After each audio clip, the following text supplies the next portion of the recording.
gara-gara bilang ana khairu minhu, saya lebih baik daripada dia, maka Allah bilang turunlah engkau dari sini, dari surga ya, engkau menjadi makhluk terlaknat. 185.000 tahun yang dia mengabdikan diri kepada Allah hilang begitu aja, menjadi makhluk terkutuk. Nah kemudian gak mau rugi dong iblis ya. Dia namanya berubah dari Azazil jadi iblis, terputus nikmat Allah daripada dirinya. Lalu gak mau iblis bikin perjanjian dulu sama Allah. Ini perjanjian yang mengerikan ya.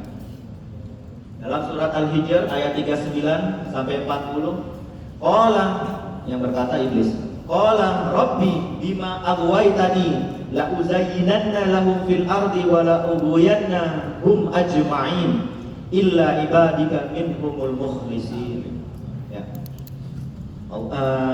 Iblis bilang, ya Allah, karena engkau telah mengutukku gara-gara makhluk ini nih, karena engkau telah menyesatkan aku, maka aku bersumpah, aku minta perjanjian dari engkau, akan aku buat perbuatan buruk di mata manusia, di mata Adam dan anak keturunannya itu menjadi indah. Jadi sesuatu yang buruk jadi indah. Pacaran buruk sebenarnya, tapi jadi indah, romantis alasannya ya. Kemudian mencuri, wah enak dapat uang gitu, dapat harta, tapi sebenarnya maksiat. Judul, menang nih Pak, 8 juta saya menang, indah sih, tapi ruginya berapa? 12 juta, 13 juta ya. Nah itulah iblis itu kerjanya gitu ya. Dan pasti aku akan menyesatkan mereka semuanya kecuali hamba-hambamu yang mukhlis. Apa itu mukhlis? Yaitu orang-orang yang ikhlas, orang-orang yang beribadahnya bukan karena disuruh sama guru-guru. Ke masjid bukan disuruh sama guru-guru, ya. Tapi dia ikhlas, emang ini kewajiban saya sholat, jadi saya ke masjid. Ya. Saya baca Quran, ya udah, taruh dulu HP-nya ya. Seperti itu. Datang pagi-pagi ke sekolah, ya udah, itu udah kewajiban saya. Ikhlas menjalankan kehidupan di dunia ini, ikhlas, ibadah ikhlas, ngaji ikhlas, sholat ikhlas, bukan karena siapa-siapa, hanya karena Allah. Seperti itu ya. Nah, ini ada 3 pelajaran dari cerita iblis ini. Ada 3 pelajaran. Yang pertama, yaitu iblis adalah makhluk mulia di awalnya, namun di akhirnya menjadi makhluk terkutuk, ya, karena kesombongan. Yang kedua adalah hanya satu kesalahan iblis terusir dari surga, yaitu sombong. Ya, gak mau dinasihatin, dikasih tahu ngeyel, tambeng. Ya, siapa tuh yang kayak gitu? Habis ini berdiri di cermin, itu ada di belakang ada cermin, lihat. Jangan-jangan saya yang dimaksud sama Pak Didi gitu ya. Dikasih tahu belajar, nah, ambang nggak mau belajar, kan yang rugi kalian juga ya.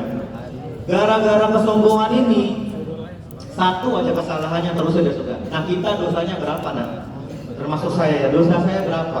Mungkin dosa saya lebih banyak daripada dosa kalian ya. Mungkin saya masuk neraka, kalian masuk surga. Nanti kalau kalian di hari kiamat kalian masuk surga, tolong panggil nama saya, Pak Denny. Ya Allah, Pak Denny masuk neraka tuh ya, tolong panggil dia ke surga. Karena dia hari Kamis jam berapa nih? Jam 7.15 udah nasihatin kita tentang belajar dari iblis. Dia udah, Pak Denny ngingetin saya, ya Allah, kayak gitu ya. Jangan lupa ya, ini pesan saya. Oke, terus yang ketiga, iblis udah komitmen, udah berjanji, udah tanda tangan kontrak sama Allah bahwa dia akan menyesatkan kita sebagai anak cucu Adam. Sudah tanda tangan bahwa saya akan menjalankan tugas ini dengan sebaik-baiknya, dengan komitmen tinggi. Kalau perlu dengan darah dan air mata, meskipun iblis nggak punya darah dan air mata ya. Jadi dia akan berjanji sama Allah, ya Allah, panjangkan umurku sampai hari kiamat. Kata Allah, baik, saya kasih. Aku akan menggoda anak cucu Adam, akan aku buktikan bahwa anak cucu ini, makhluk ini nih, akan membuat kerusakan, akan membuat kejahatan di muka bumi, menumpahkan darah, perang. Ya. Nah, dikasih waktu sampai hari kiamat. Jadi iblis itu dari 185 tahun sampai nanti hari kiamat, kita nggak tahu, kita udah mati, udah jadi abu ya, tinggal tulang belulang, dia masih hidup sampai hari kiamat. Ini adalah 3 pelajaran yang kita bisa pelajari dari iblis. Kalau misalnya iblis itu konsisten untuk menyesatkan manusia, kenapa kita mut-mutan untuk taat sama Allah? Kalau iblis berusaha keras agar manusia masuk neraka, kenapa kita tidak berusaha keras untuk bisa masuk surga? Kalau iblis bersumpah di depan Allah untuk membuat manusia berbuat keburukan sampai hari kiamat, kenapa kita tak berusaha keras untuk berbuat kebaikan sampai hari kiamat? Jika iblis dengan sepenuh jiwa berusaha agar kita jauh dari Allah, maka kenapa kita tidak sepenuh jiwa mendekat kepada Allah?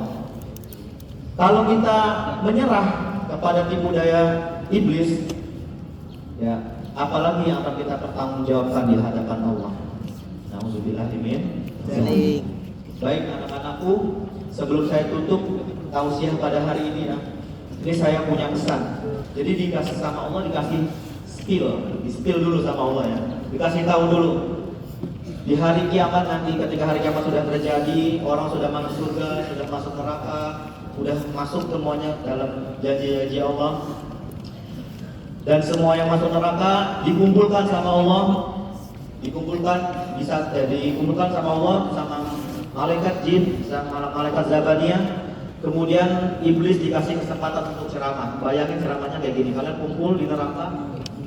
Enggak ya, jangan bayangin. Jangan sampai ada keinginan, paling masuk neraka setahun 2 tahun, jangan ya. Itu kalimat orang-orang yang sombong ya. Jangan sampai kita masuk neraka walaupun sehari. Oke. Berbidatolah iblis di depan para penghuni neraka yang udah teriak-teriak itu kepanasannya. Wa qala syaitan lamma qudiyal amru innallaha wa'adakum wa'adal haqq wa wa'adtukum fa akhlaftukum wa ma kana li 'alaikum min sultanin illa da'awtukum fastajabtum li fala talumuni wa lumu anfusakum wa ma ana bimusrihikum wa ma antum bimusrihi inni kafartu bima asyraftumuni min qabl innadz zalimina lahum azabun alim. Ini ada di surat Ibrahim 22 ya, ingat ya. Ini adalah pidato yang paling mengerikan nanti di hari kiamat di neraka ya. Artinya apa? Ini ingat-ingat kata-kata ini kalau kalian udah mulai ngencong, udah mulai miring ya. Ingat khutbahnya iblis di neraka. Dan berkatalah setan dan iblis kala itu, wahai manusia yang malang, sesungguhnya Allah telah menjanjikan kepadamu janji yang benar, surga dan neraka, dan aku pun telah menjanjikan kepadamu, tetapi aku menyalahinya. Ya, jadi udah lakukan maksiat, tahu-tahu masuk neraka. Aku telah menjanjikan kepada kalian kenikmatan dunia yang fana, namun kalian dapat hanyalah siksa yang kekal. Sekali-sekali tidak ada kekuasaan bagiku terhadapmu, melainkan sekedar aku menyeru kepadamu dan engkau mengikutiku. Aku telah membisikkan ke dalam hati kalian keraguan, kebencian dan kesombongan. Aku telah menjauhkan kalian dari jalan Allah, lalu kamu mematuhi seruanku. Oleh sebab itu jangan engkau mencerca diriku, jangan engkau menghina diriku, tapi cercalah, hinalah diri kalian sendiri. Tetapi pintu taubat telah tertutup rapat bagi kalian. Aku sekali-sekali tidak dapat menolongmu dan kalian sekali-sekali tidak dapat menolongku. Kita sama-sama menikmati siksa neraka, kata iblis. Sesungguhnya aku tidak membenarkan perbuatanmu sampai kapanpun. Dengan mempersekutukan Allah, dengan berbuat maksiat, maka terimalah apa yang telah dijanjikan Allah kepada kalian. Sesungguhnya orang-orang zalim akan mendapatkan siksa yang pedih. Oke, itu kata-kata pesan iblis ya, nanti di neraka kepada kita semua. Satu kebaikan buat iblis ya, udah spill khutbah dia. Maka saya tutup tausiah pada hari ini. Ingat semuanya bahwa musuh kita terbesar adalah iblis. Kita ambil pelajaran dari hidup Azazil atau iblis ini. Dan jangan pernah berputus asa atas nikmat Allah. Jangan pernah berputus asa dengan rahmat Allah, dengan ampunan Allah. Kalau kalian masih bisa menghalangi dosa yang datang kepada kita, itu alhamdulillah. Dan kalau kita sudah melakukan dosa tersebut langsung buru-buru bertaubat. Mungkin itu saja yang bisa saya sampaikan pada hari ini. Mudah-mudahan memberikan hikmah untuk kita semua. Mohon maaf kalau ada kesalahan dan kekhilafan dan salah-salah kata. Billahi taufiq wal hidayah. Assalamualaikum warahmatullahi wabarakatuh.